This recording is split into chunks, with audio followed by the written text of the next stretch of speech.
What's up, you guys? It's Layla Lynn, and I'm back with another video.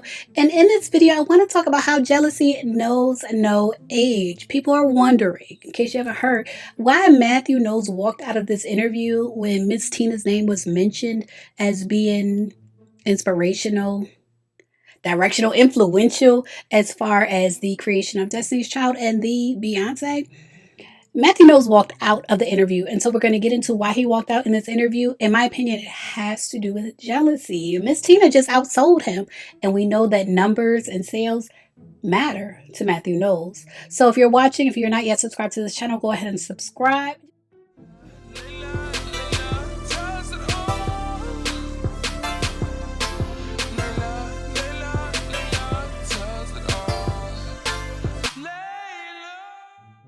I want to play for you this interview where Matthew Knowles, he had his R. Kelly moment.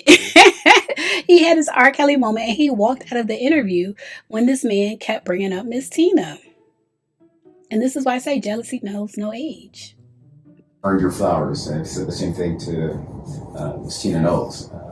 You guys put in the work, and obviously the talent was there with your kids and your grandkids. What work did she put in? In the hair, Okay, clothing, yes, you're absolutely right. And the styling, the styling, imaging. You're right.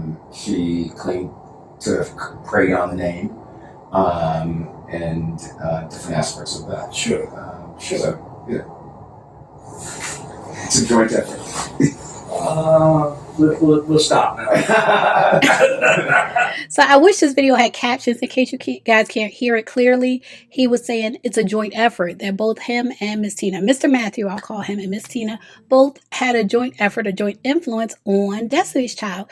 Miss Tina did do the styling. She did the hair, the makeup, the fashion, the overall image, and the name of Destiny's Child. And Mr. Matthew did the Joe Jackson part of it all, the discipline and the training and the business side of it. But what I feel like is that he feels like the business side is higher than like the beauty side. Like the visual of it all to him probably comes lower than the business side. And at this point, even though in the past he has given Miss Tina her credit, at this point he is tired of hearing Miss Tina's name. Sorry, did I say something wrong? No. We're good. All right. Thank you so much. Thank you. I really appreciate it. All right, thank you. So Mr. Matthew was definitely triggered. I want to talk about him being triggered despite the fact that he has given Tina her flowers before. When they were married especially, he always gave Tina her flowers for doing the visual aspect of Destiny's Child, hair, makeup, fashion, imagery, and name. And he has done the business side. I feel like the reason now that it's an issue, when I say it's jealousy, is because Miss Tina has outsold him. Both of them came out with books, and Miss Tina's book outsold him by far. And so I want to get into the details of their books. All right, so Miss Tina released a book called Matriarch in 2025 that hit the New York Times bestsellers list. Mathew Knowles, or Mr. Matthew, released The DNA of Achievers.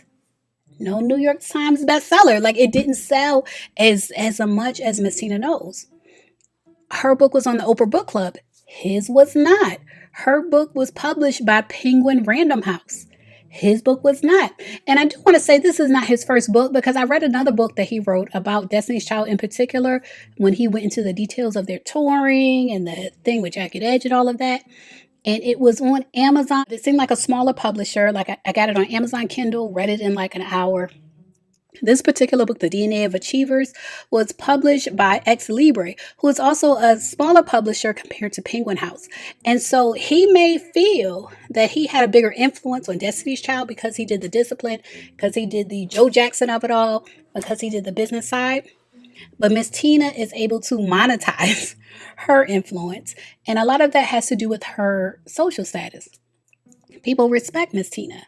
Miss Tina isn't known for being a philanderer, where Mathew Knowles is alleged to be a philanderer. And I say alleged, even though I believe it was a child that came out of an outside relationship.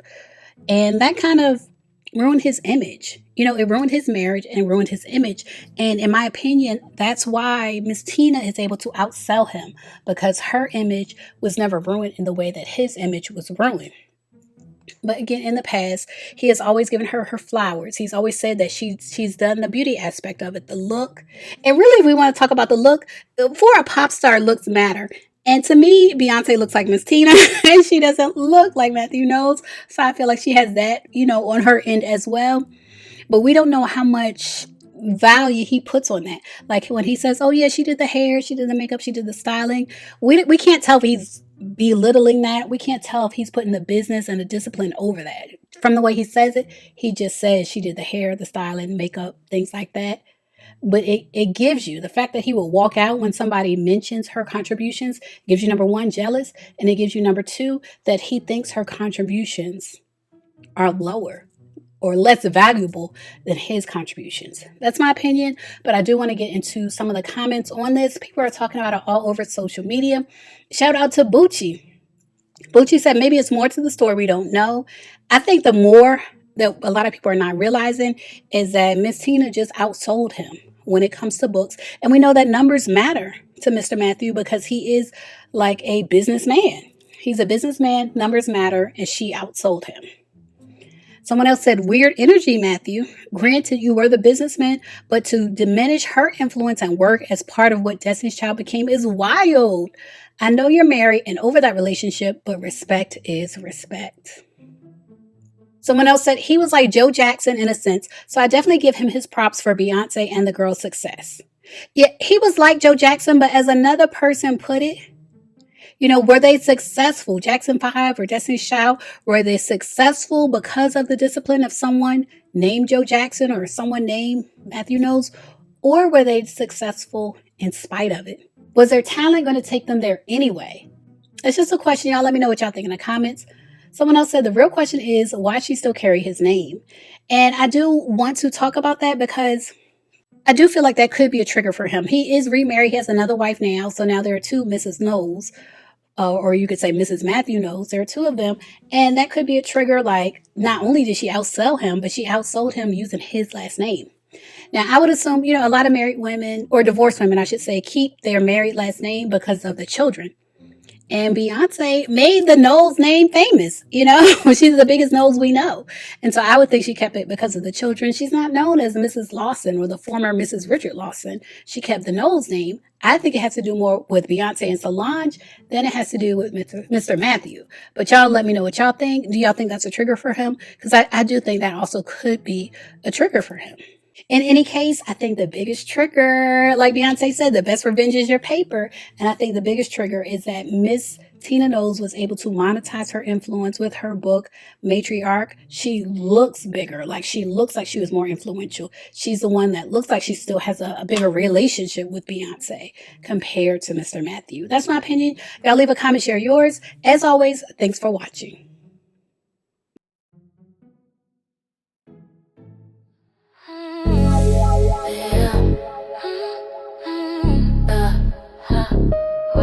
Slow it down. Okay. Break it. Right now, we need it.